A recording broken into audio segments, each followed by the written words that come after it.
So ayan, no, good day, welcome back to our channel, and if you're new, please do like and subscribe, hit the notification bell para updated tayo every time na may bago tayong i-upload. So yan, today pag-usapan natin is Pixels, no? So it is under the Ron network, so under siya sa Ron na wallet, and it is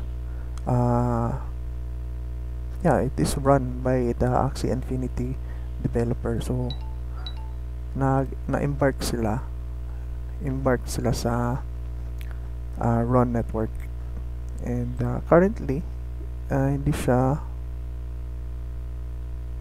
makalagin. I don't know why. So yan, palagi siyang nag-error. So I don't know, 3 days na ata to. So punta ako sa Twitter nila.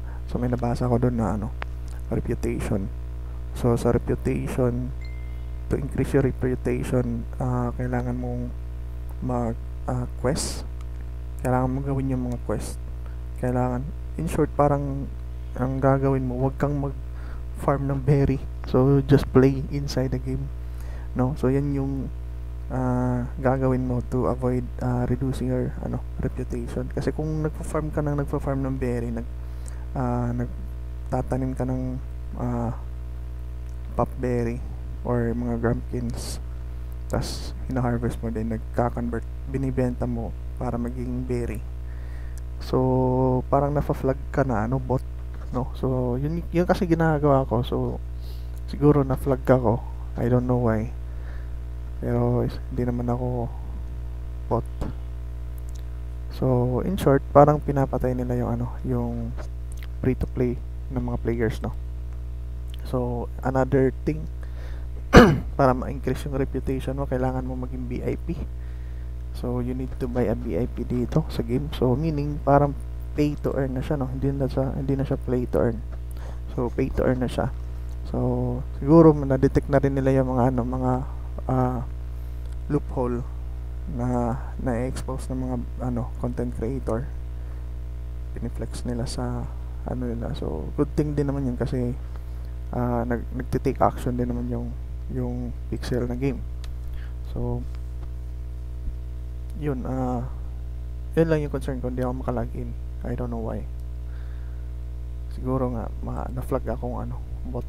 Parang na-detect ako na parang bot, kasi yung gawain ng bot yung ginagawa ko rin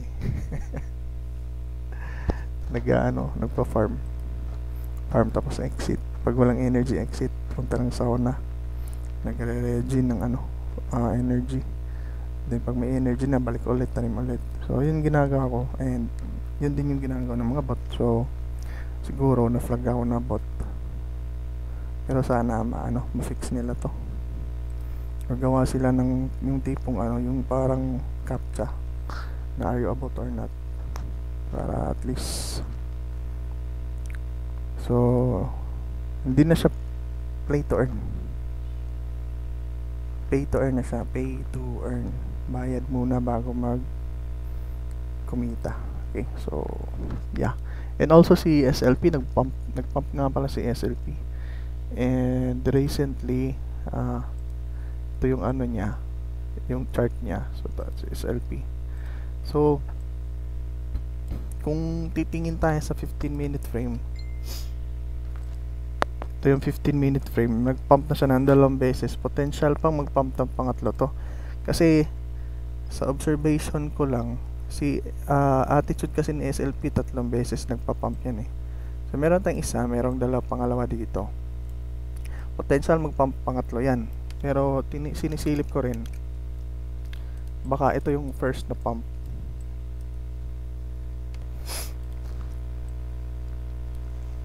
Tas ito yung pangalawa. Tapos ito na yung last, pangatlo. Kasi kung titignan mo siya, pero yung MACD niya, paangat yung MACD, paangat pa rin yan. So aangat pa rin to. If ever mag-cross yung green, ganyan, magpapump yan. Pero kung titignan mo siya sa 4-hour time frame, meron na tayong nabuong meron tayong swing low, swing high, tsaka swing low. So ano susunod nito? Either drop or i-invalidate ito, lilipad ulit. So yun potential, no? Pero kung mag-materialize ito, ito yung swing low, ito yung confirmation dito sa area na to na babagsak yung market. So potential mag-drop dito yan, dito sa level na to, dito potential na mag-extend dito yan sa order block natin. That would be dito yan. Potential din na mag-drop pa yan dito sa fair value gap natin. So somewhere dito sa price na to. So hindi naman talaga totally exact yan kasi di natin zoom. So kung i-zoom natin yan, mas maging precise yung price na target natin. Pero nearby that price. So pwede rin mag-extend dito yan yung drop. Yan. Pwede mag-extend dito yung drop niya. So yan yung potential target, no? Siguro pinaka malapit sa ito. Baka ito yung kunin. Kasi ito sinundot na nito eh. Yan sinundot na nito eh. Sumundot na konti bahagya. Hindi lang niya nakuha yung 50% pero nasundot niya yung 35%, then nag-pump na siya. So what happened is nag-pump, drop, accumulation, manipulation, distribution yung sunod niyan.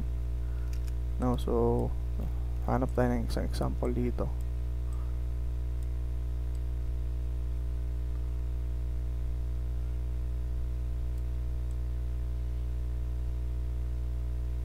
Yan ito. Drop, accumulation, manipulation, distribution. So potential yan. So pwede rin dito yan baliktad. Then pagdating sa taas, tuloy-tuloy na bagsak. Ayan kita nyo. Malakihang to movement. Ayan drop, accumulation ito, manipulation ito, distribution dito. Pag drop dito, ganyan ulit, accumulation ulit, manipulation, distribution. Ayan lang yan. So if ever na hindi meet yung natin, potential nilaro ng whale yan, and na-break niya yung mga supposed to be hindi mabasag kasi nagdagdag ng volume yung mga institution. So meaning minamanipulate nila yung market. So yun yung potential na mangyari. Pero ang nakikita ko, pahulog talaga tong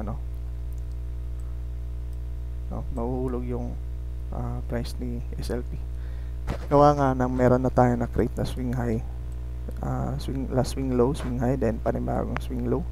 And if ever na itong swing low na to hindi niya ma-breach or hindi niya ma-break itong upper target ng swing high, hindi niya ma-break yung swing high, potential talaga mahulog to. So ito yung mga target natin So yeah. So yan yung pixels at natin SLP. So yan na muna. Peace and out.